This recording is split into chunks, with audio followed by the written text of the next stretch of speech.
What's going on, guys? So welcome to the first video of the new channel BTBRV LIFE. We're out here on the pool deck.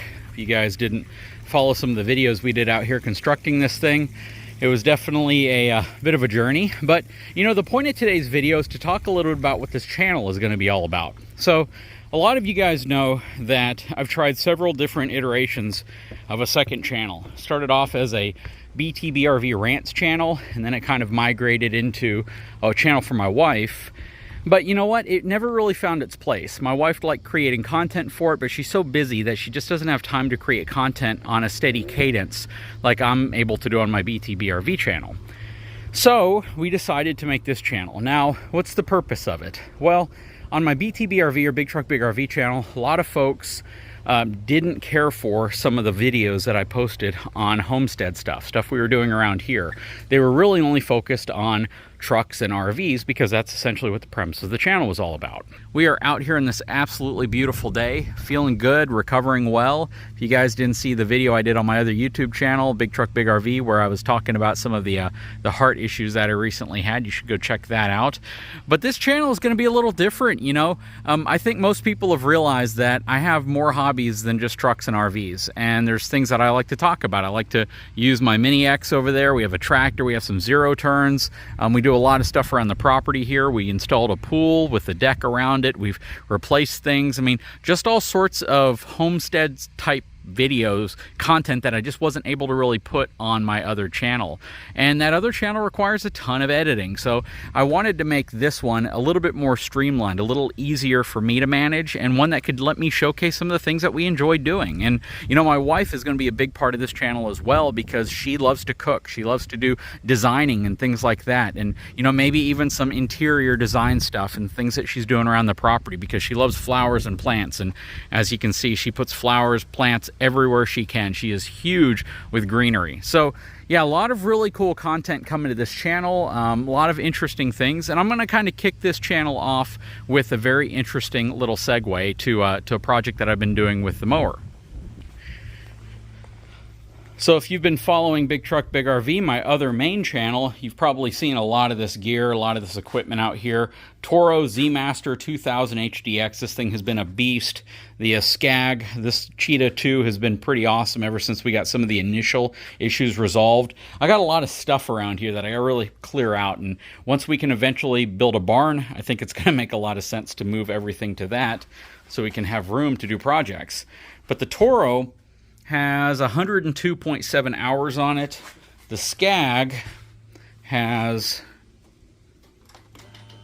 we're at 15.2 hours. So you guys can obviously tell we're getting a lot more use out of the Toro. This thing has been an absolute beast. We haven't had any type of issue with it until recently, and the only issue has been the cutting performance. So we've noticed that there was a severe decrease in terms of how well it cut grass.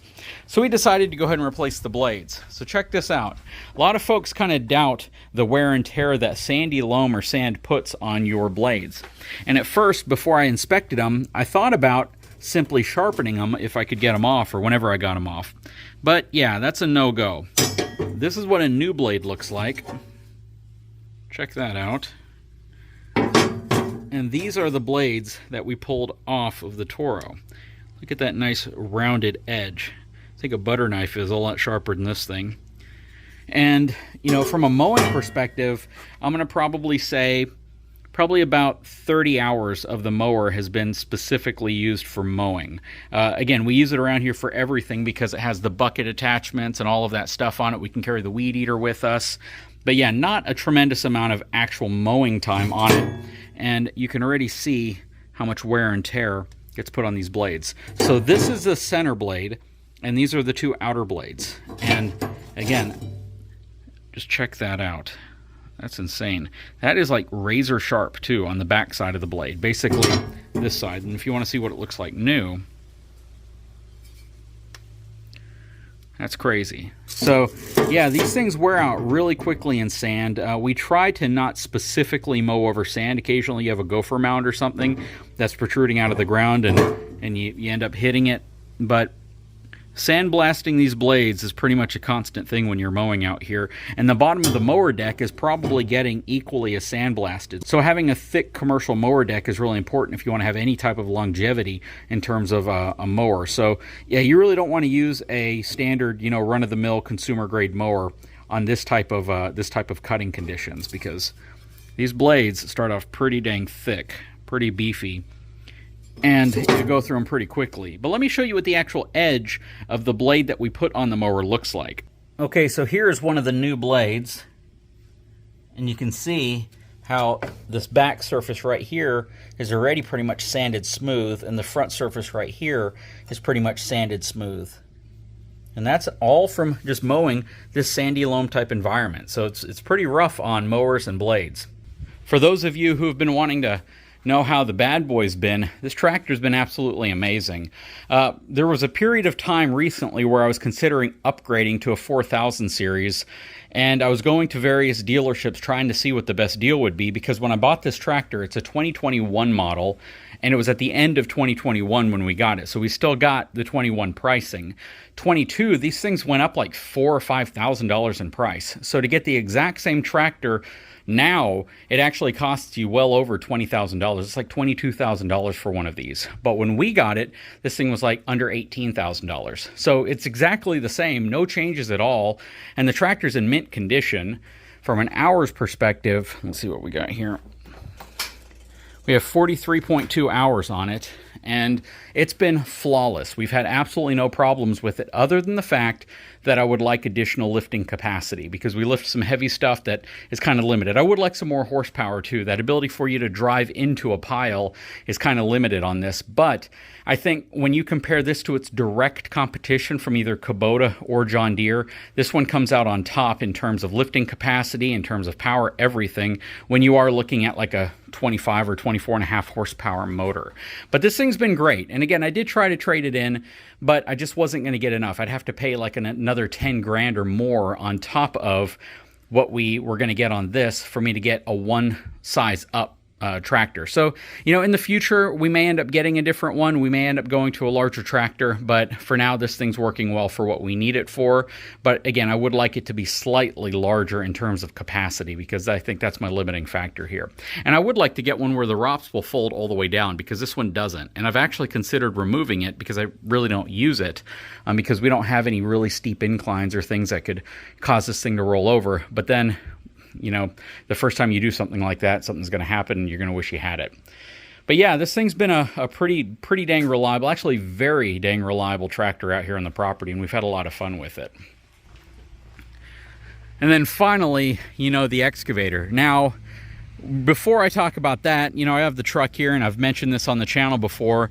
I was considering holding off on getting a new truck for a while, but after checking out the new 2023 F450s with all the technology that they're including, I did a lot of videos on that stuff over in where was I at? Over at the Detroit Auto Show. They had a special Ford area that journalists were able to go out to, and were able to film the truck and kind of show you everything about it. I think a new F450 is definitely going to be in the future of the channel, so not sure what we're going to do with this one. I've had a lot of inquiries. The thing that you guys have to keep in mind is, if we get rid of this, because the trade-in value that dealerships are offering, it's really hard for me to take such a big hit and just sell it private party, because a lot of people private party will expect to get like this really amazing deal on it, considering it's the truck that's been on my channel.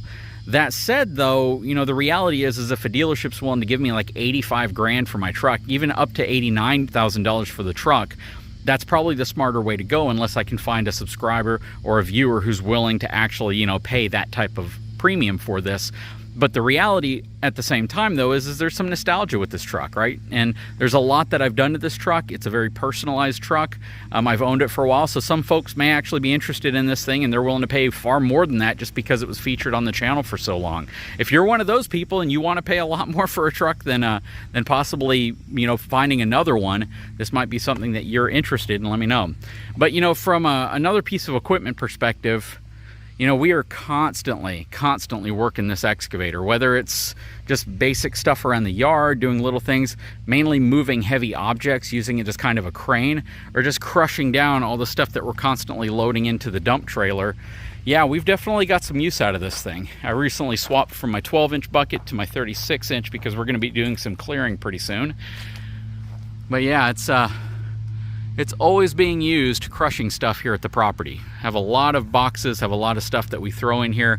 It's usually mixed, so we drop it off in the normal area of the landfill, but yeah, we'll probably end up trying to separate things pretty soon. But it's so convenient having a dump trailer out here to be able to throw bulk stuff into whenever it's time to throw stuff away and not have to clog up the garbage bins. But we have the 36-inch bucket on here.